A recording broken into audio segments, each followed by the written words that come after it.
Hello mamas, and welcome back to episode 4 in our VBAC podcast series. Today we're talking all about the risk of uterine rupture and what the research and the stats behind it suggest. Enjoy!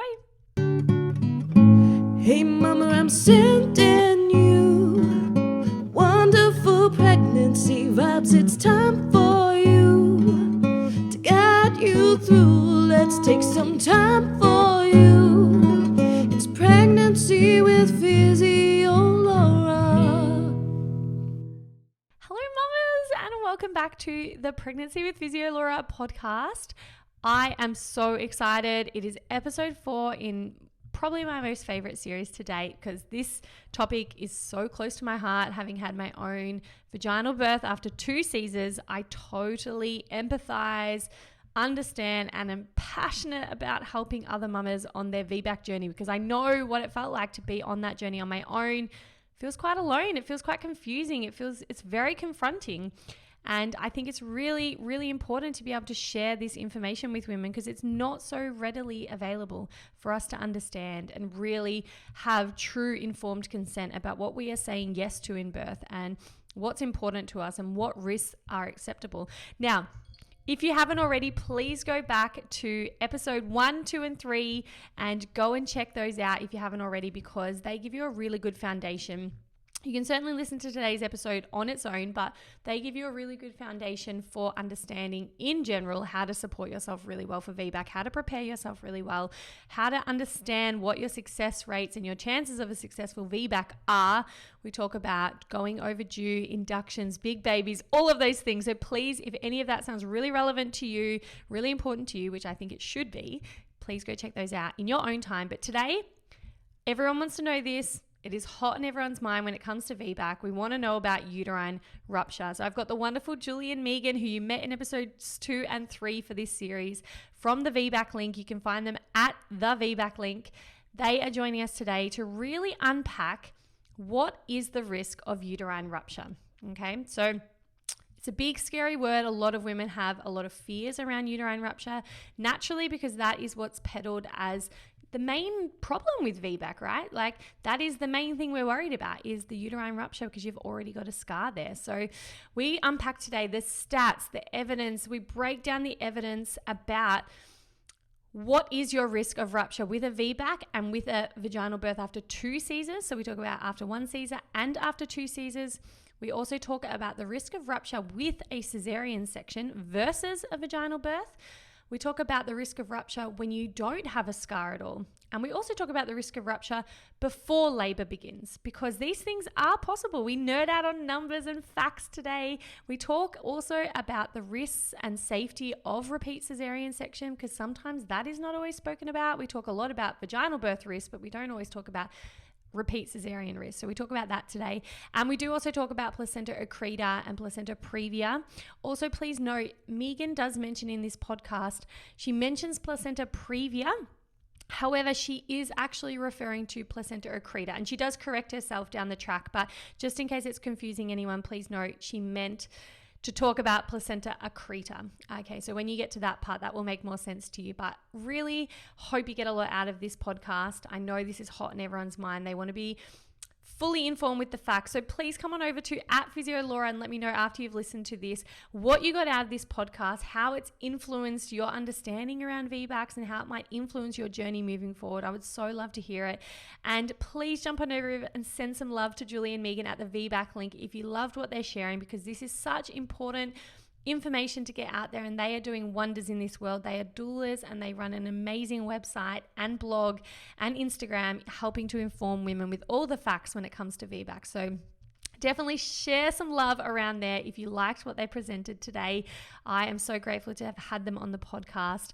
We have one more amazing episode coming up in this series where we talk about care providers and how to find the right care provider, what questions to ask. We talk about VBAC specific birth plans. Is a really informative, really good preparation for anyone on this VBAC journey. So I do encourage you to subscribe to the Pregnancy with Physio Laura podcast so that you don't miss out on that release. But you know, guys, if you've listened to the podcast before, all of this information, all these episodes, everything lives inside my online program, The Pregnancy Posse.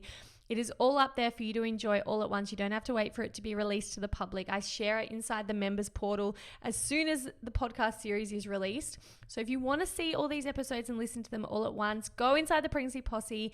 If you're looking for more birth support, physical and mental support, if you're looking to keep strong and fit during your pregnancy with pregnancy specific workouts, if you need help for managing pelvic pain, rib pain, back pain, hemorrhoids, constipation, whatever it is, I cover all of this inside the Pregnancy Posse. It is super cost effective, super valuable, amazing community. Thousands of mamas have gone through this program, and it's just a beautiful way for me to pour my heart, soul, knowledge into this space. So if that sounds really good to you, please jump on over to thepregnancyposse.com to learn more. And without further ado, mamas, let's jump into today's episode chatting all about uterine rupture. Enjoy.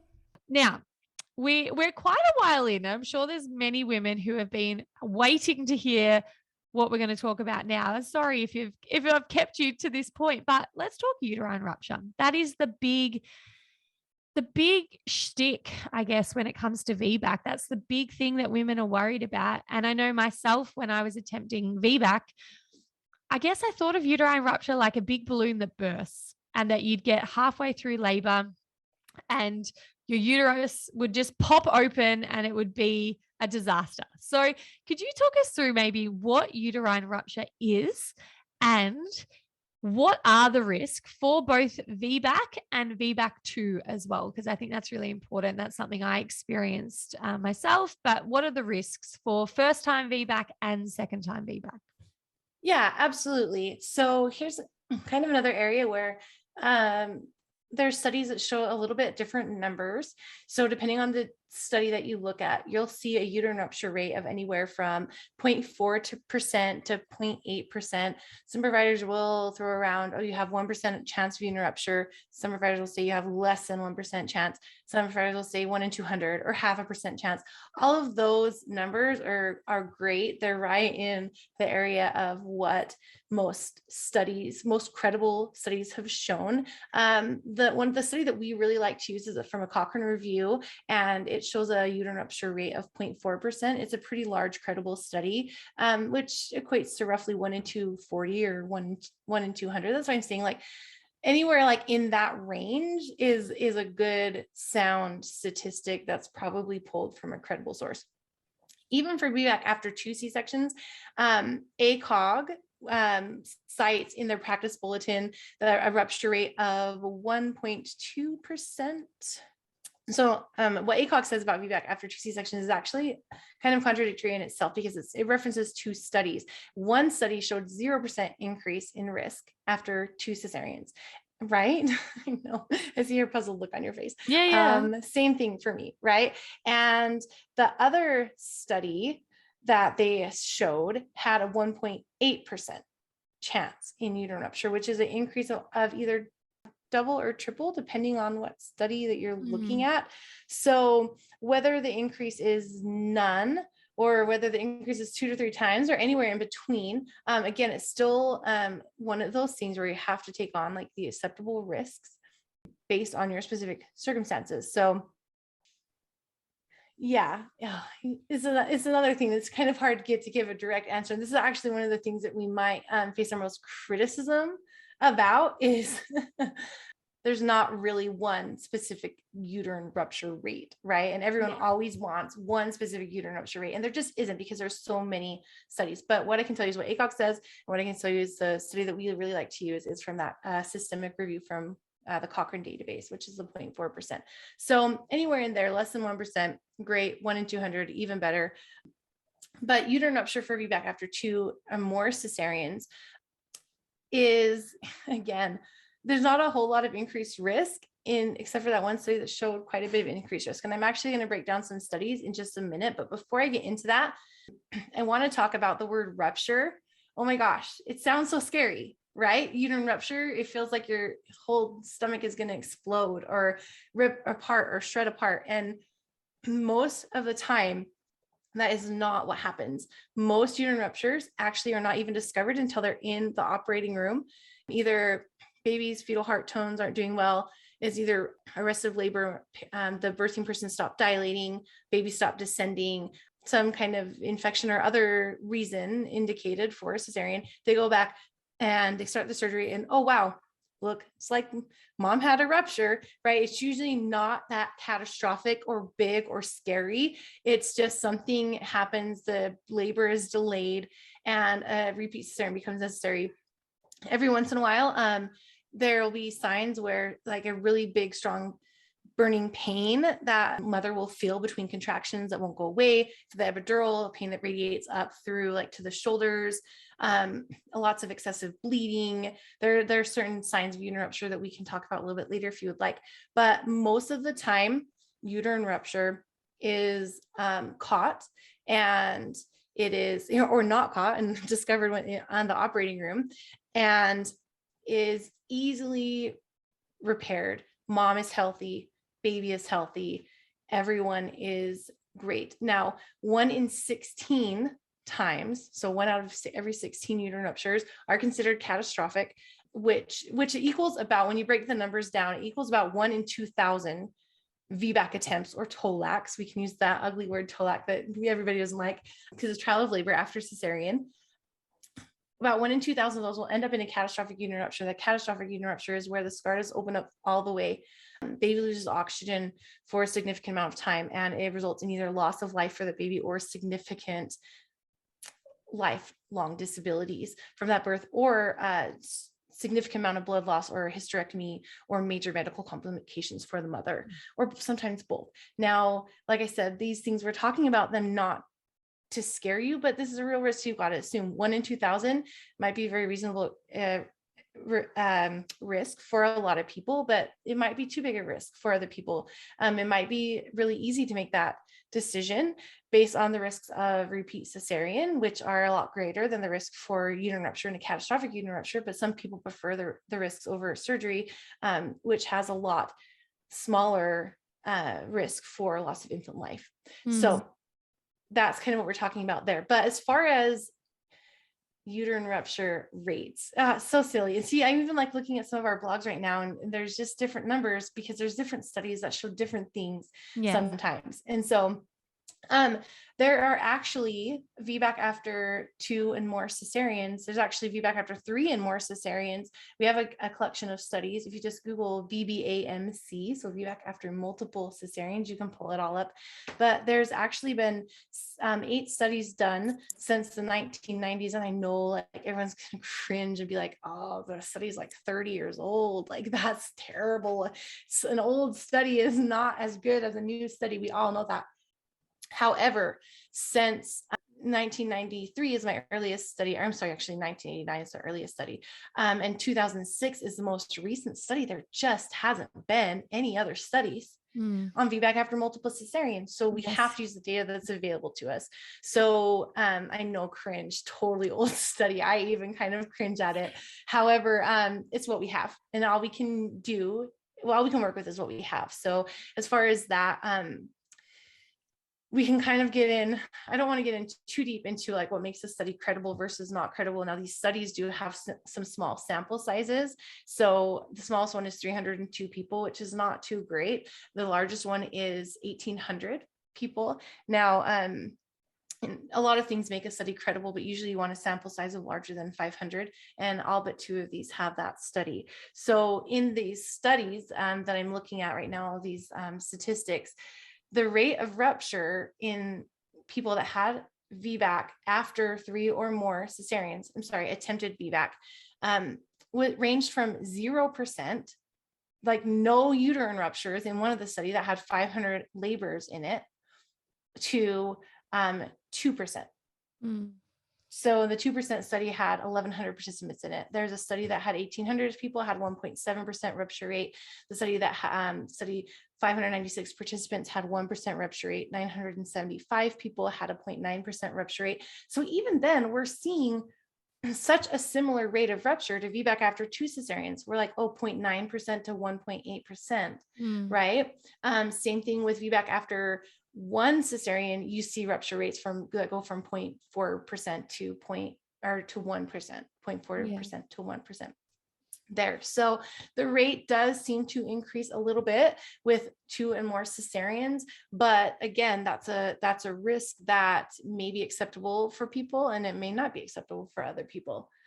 I think that's fantastic that you've just broken that all down, because this is the importance of knowing the research, because a lot of the time as a VBAC2 mama, you would probably know this too, Meagan, is that you were told your risk of uterine rupture doubles. And that's all you're told. And so you think, well, naturally, I don't want to take a risk that doubles. That's crazy. Yeah.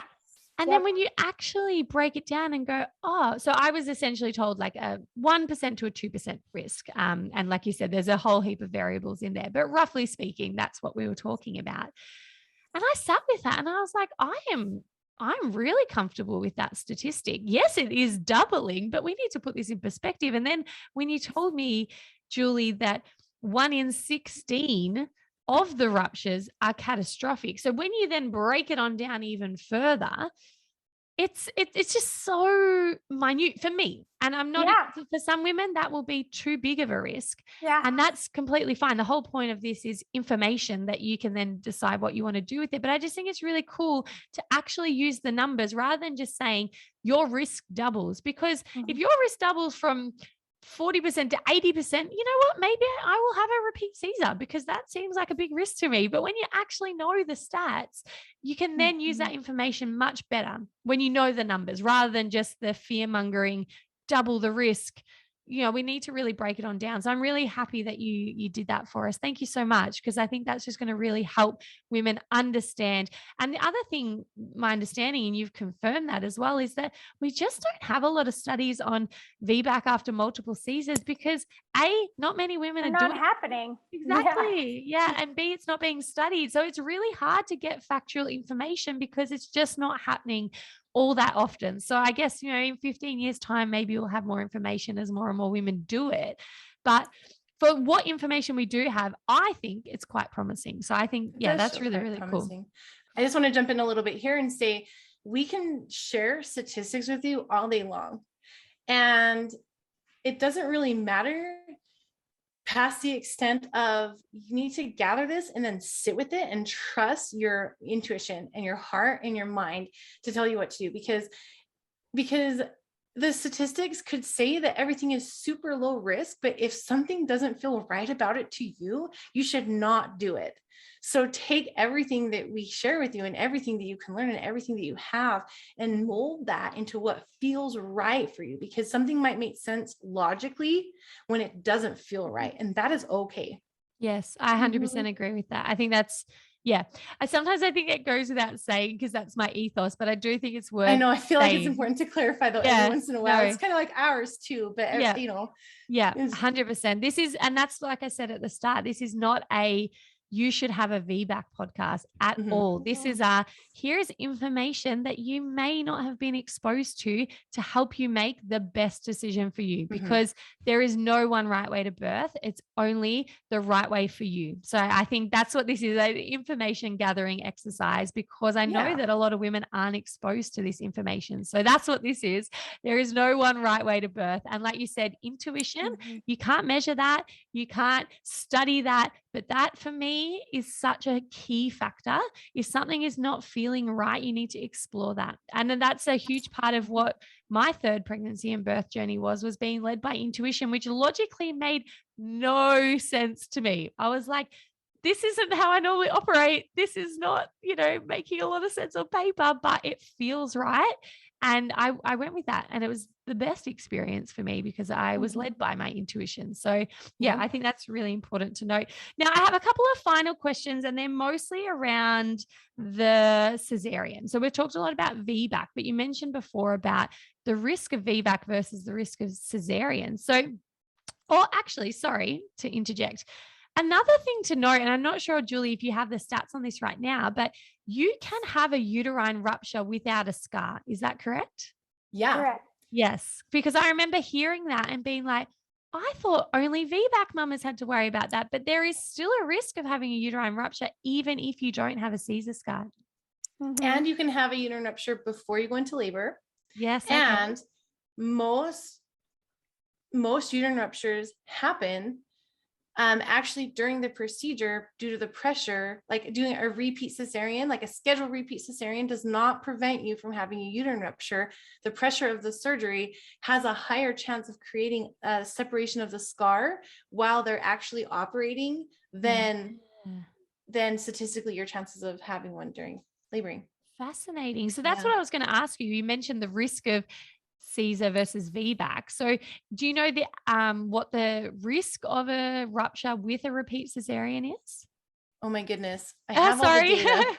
I'm like, wrong that no, where is it located?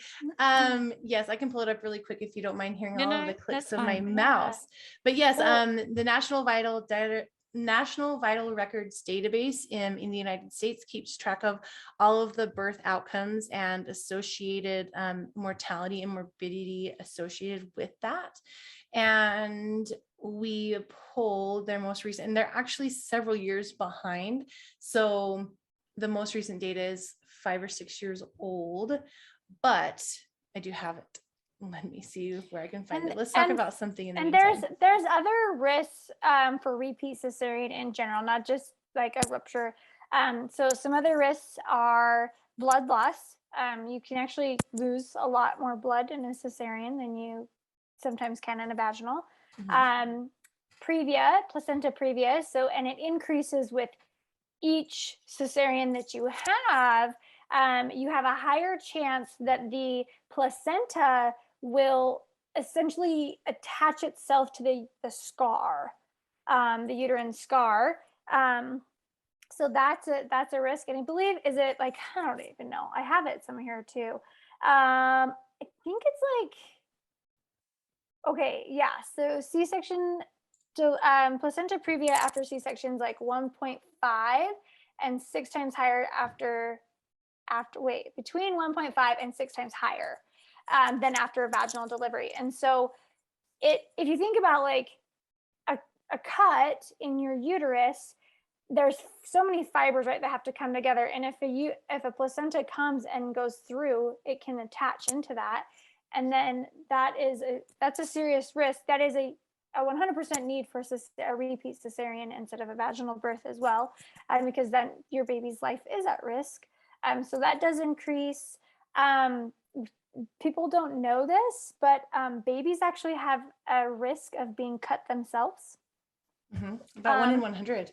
Yeah, 1 in 100 babies will be cut. And I've actually personally, as a doula, I've seen babies be cut, where they go in and, babies are down there and they can accidentally cut them. You also have risks to your bladder. Your bladder can be cut or damaged. And so there definitely are risks for cesarean in general and repeat cesarean. And a lot of people don't even talk about the future risks, like after everything is healed, right? And you may have something like this, but I have like back pain, and I actually have a really tight scar. It's soft on one side and harder on the other. And what's happening is I have dense adhesions, and I actually am adhering. My scar is adhering to my bladder. So I'll get that, and then it pulls in my back, and I have lower back pain. And the lower back pain is due to the dense adhesions that I have inside. And so anyway, it's kind of interesting to think. A lot of people think C-section to save the vagina, right? Like, and if you think about what goes into a cesarean, they're cutting through many layers and around all the organs. And so we are putting those organs at risk. We're putting, ourselves at risk for more adhesions, more bleeding, and more problems, and increased infection. So, yeah. And I think that's important for women to know, like, any way of birth carries risk. And just because it is in an operating theatre under, like strict protocols and whatnot, doesn't necessarily mean that it is a risk-free option. Yeah. Yep, so I think it's important to know. And there's plenty of risks with vaginal delivery. Of course, we know that. We're assuming that you know that too. And if not, well, that's not the podcast right now for that topic. But there are also risks with cesarean sections. I think it's really important to know it's not just a straightforward procedure. No surgery is risk-free. So it's really important to know that. Thank you. Yeah. All right. So I have that data. Oh, yeah. Let's see it. Hear it. Okay, and this is from the 2016 National Vital Statistics Reports for United States. So Wow, a ruptured mouthful. uterus. I know. We've been talking a lot today. I'm surprised that I'm still running like this. Okay, so this compares rates for vaginal birth with no previous cesarean, first primary cesarean without any so primary cesarean meaning like their first cesarean, vaginal birth, a successful VBAC, right? With one previous cesarean, and then repeat cesarean deliveries. So multiple cesarean deliveries. So the ruptured uteruses, this is per 100,000 live births. I can convert these to probability or percentages in just a second. So per 100,000 live births in the repeat cesarean group, there was 88.9 per 100,000 ruptured uteruses in the scheduled repeat cesarean group. And in the VBAC group, which includes those that ended, so like VBAC includes like TOLAC attempts. So attempted VBAC was only 43.8. So almost double in the repeat cesarean group. So that equals to 0.044% for TOLAC and 0.088% or 0.089% for the repeat cesarean group. That's fascinating. That is not something I actually was aware of, to be honest. I did not know the risk of rupture, A, that it was really a thing for Caesar, but B, that it was potentially double the risk, even though the number is still quite small in these studies. But I think that's really important to note. Thank you so much for diving into And then that. the primary cesarean group, actually, this is really interesting. The primary cesarean group, so primary cesarean, no history of uterine surgery, like at all, was 49.2 per 100,000 live births. Now, if you remember, the VBAC group was 43.8 per 100,000 live births. So the people without a history of cesarean had a slightly higher uterine rupture rates than those that attempted VBAC. That's really interesting. I'm sure there's probably, and this is not a study, this is just reported data. So this is like what doctors wrote down in hospitals and reported to the National Vital Records Data Center. So there's surely some error there. There's some things that probably wouldn't hold up under scrutiny if you really look too deeply into it. This is just the reported numbers.